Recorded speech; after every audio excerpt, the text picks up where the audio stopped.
E ora, meraviglia delle meraviglie, tomba dei giganti, San Cosimo.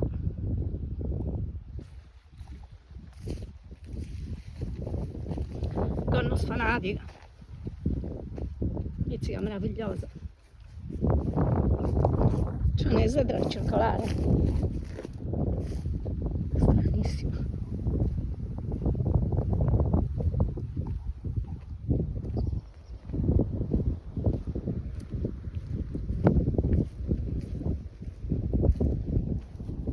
Questa cosa circolare particolarissima.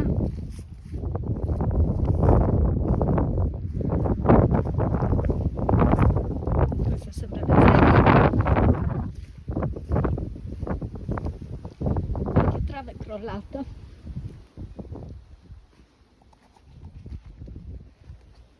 E l'interno è enorme. Mizzica, un vano funerario pazzesco, enorme, veramente enorme.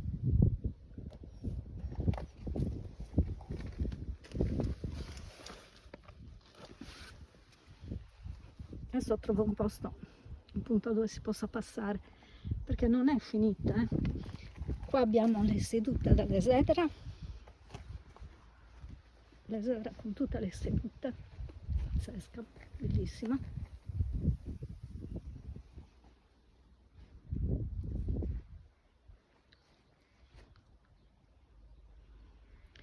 Adesso cerco di andare dietro per vedere cosa si vede.